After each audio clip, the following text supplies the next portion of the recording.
بسم اللہ الرحمن الرحیم۔ السلام علیکم دوستو، امید کرتا ہوں آپ سب لوگ خیریت سے ہوں گے۔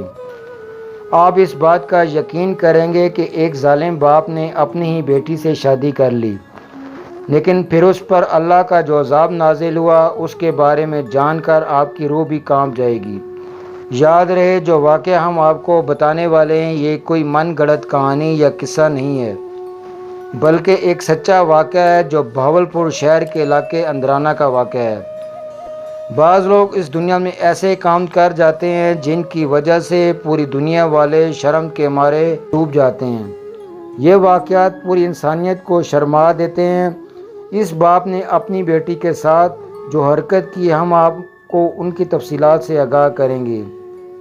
دوستو، ایک باپ کا اپنی بیٹی کے ساتھ کیا رشتہ ہوتا ہے یہ ہر کوئی جانتا ہے۔ ایک باپ اپنی بیٹی کا محافظ ہوتا ہے، اور بیٹی کو بھی اپنے باپ پر ناز ہوتا ہے۔ اس کو اپنے باپ پر بھی مان ہوتا ہے کہ اس کا باپ اس کے لیے اس دنیا میں سب کچھ ہے۔ لیکن اس ظالم اور بدبخت باپ نے اپنی ہی بیٹی کے ساتھ جو شرمناک کام کیا، اس کے بارے میں جان کر آپ کے اوسان خطا ہو جائیں گے۔ کوئی بھی بیٹی اگر گھر آ جائے تو وہ اپنے باپ ہی کے باہوں میں چھپ جاتی ہے، اور وہ جانتی ہے کہ اس کا باپ ہی اس کا رکھوالا ہے۔ لیکن جب یہی باپ درندہ بن جائے تو پھر یہ بیٹی کیا کرے گی؟ یہ بیٹی کس کے پاس پناہ لے لے گی؟ ایسا ہی ایک شرمناک واقعہ ایک ماں نے بیان کیا ہے، جو کہ جہلم کے گاؤں اندرانہ سے تعلق رکھتی ہے۔ وہ ماں بتاتی ہے اس کا شوہر ایک عیاش اور ظالم شخص تھا، جو دن بھر شراب اور جوئے میں مصروف رہتا، کوئی کام نہیں کرتا تھا۔ شرابی دوست کے ساتھ شراب پینا اور جوا کھیلنا اس کا مشغول تھا۔ یہ عورت بتاتی ہے کہ اس کے 2 بیٹے اور 1 بیٹی تھی۔ وہ دن بھر لوگوں کے گھر کا کام کرتی تھی، اس کے بیٹے ہی روزی روٹی تلاش کرتے، اور یوں وہ مشکل سے اپنے گھر کے اخراجات پورے کرتے تھے۔ اس کا شوہر ان پر ظلم کرتا تھا، ان کے پاس جو پیسے ہوتے تھے وہ بھی ان سے لے جاتا تھا اور جوئے میں اڑا دیتا تھا۔ وہ کہتی ہے ایک دن میرا شوہر اپنے ساتھ اپنے ایک دوست شرابی کو گھر لے کر آ گیا، اور بیٹھک میں اس کے ساتھ بیٹھ کے گپ شپ لگانے لگا، اور پھر اپنی بیٹی کو آواز لگانے لگا۔ میری بیٹی ان کے سامنے آنا نہیں چاہتی تھی، پھر بھی وہ چیخنے چلانے سے باز نہ آیا۔ میری بیٹی بھاگ کر اس کے سامنے گئی۔ وہ کہنے لگا ہمیں بھوک لگی ہے، ہمارے لیے کھانا بنا کر لاؤ۔ میری بیٹی ان کے لیے کھانا نہیں بنانا چاہتی تھی۔ اس نے مجبوراً کھانا کھایا اور کھانا لے کر ان کے سامنے رکھنے گئی۔ جب وہ بیٹی کھانا لگا رہی تھی تو اس کے شوہر کا شرابی دوست اس کو گھورتا رہا۔ جب میری بیٹی اندر چلے گئی تو وہ میرے شوہر سے کہنے لگا تمہاری بیٹی تو بہت خوبصورت ہے، تمہاری بیوی تو بوڑھی ہو چکی ہے اور گھر سے باہر رہتی ہے، تم اپنی جوان بیٹی سے شادی کر لو اور گھر میں مزے سے زندگی گزارو۔ میرے شوہر نے اس کی بات کا برا تک نہ مانا۔ وہ دونوں شراب کے نشے میں دھت رہے اور شیطان ان پر غالب تھا۔ میرے شوہر نے اپنے دوست سے بالکل بھی کچھ نہ کہا، کیسی باتیں کر رہے ہو، اپنی بیٹی کے ساتھ کیسے شادی کر سکتا ہوں؟ اس کا باپ یوں اس کا نامحرم ہو تو مجھے یہ غیر شرعی کام کرنے کا بول رہا ہے۔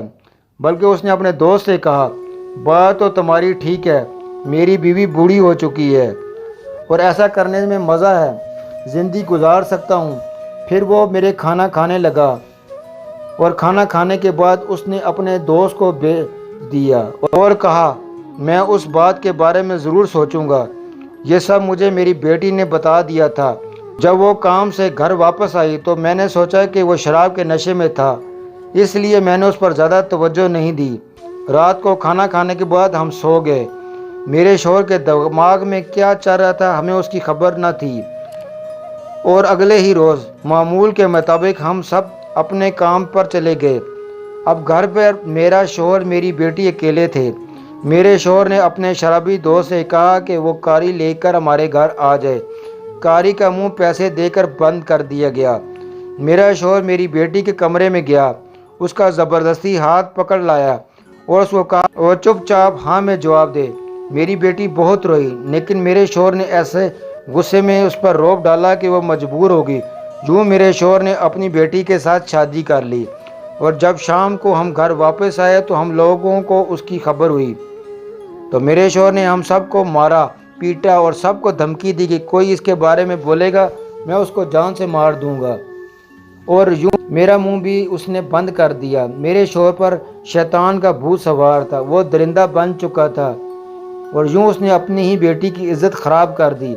2 دن تک ہم لوگوں نے کچھ نہ کہا، ہم خاموش رہے، لیکن تیسرے دن میں نے اپنے بھائیوں کو پیغام بھیجا اور وہ ہمیں اس شیطان کے چنگل سے نکال کر لے گیا۔ جیسے انسان نے شراب اور شیطان کے بہکاوے میں آ کر اپنی بیٹی کی زندگی تباہ کر ڈالی۔ وہ بتاتی ہے کہ ہمارے جانے کے بعد اس کا شوہر اور بھی شراب کے نشے میں ڈوبتا گیا اور شراب ہی پی کر اس نے اپنا برا حال کر دیا، اور وہ بتاتی ہے کہ ہم نے سنا ہے کہ وہ اپنے ہی گھر میں تڑپتا رہا کیونکہ اس کا پیشاب اور پخانہ بند ہو چکا تھا، اور کچھ دن اس طرح تڑپنے کے بعد اس کی موت گندگی کے ڈھیر پر ہوئی۔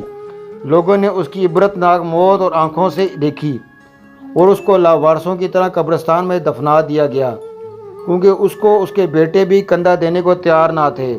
اور وہ عورت بتاتی ہے لوگوں نے دیکھا اس کے شوہر کی لاش کو کتوں نے قبر سے نکالا اور لاش کو کتوں نے نوچ نوچ کر کھایا، اور لوگ اس انجام کو دیکھ کر ڈر گئے۔ اللہ تعالیٰ نے ہمیں پیارے نبی آقا صلی اللہ علیہ وسلم کی امت میں پیدا فرمایا ہے، اور قرآن و حدیث سے ہمیں زندگی بسر کرنے کا طریقہ اور سلیقہ سکھایا ہے۔ قرآن و حدیث نے ہمیں حلال و حرام کی تمیز بتائی ہے، اور رشتوں کا تقدس بتایا ہے، اور حرام کاموں سے منع فرمایا ہے۔ یاد رہے شراب حرام ہے اور اس کے قریب جانے سے منع فرمایا ہے۔ شراب کو تمام برائیوں کی جڑ کہا گیا ہے۔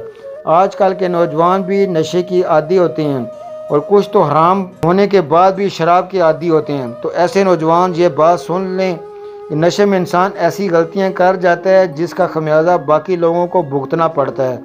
اللہ تعالیٰ سے دعا ہے کہ اللہ تعالیٰ ہمیں حرام چیزوں اور حرام کاموں سے دور فرمائے، آمین۔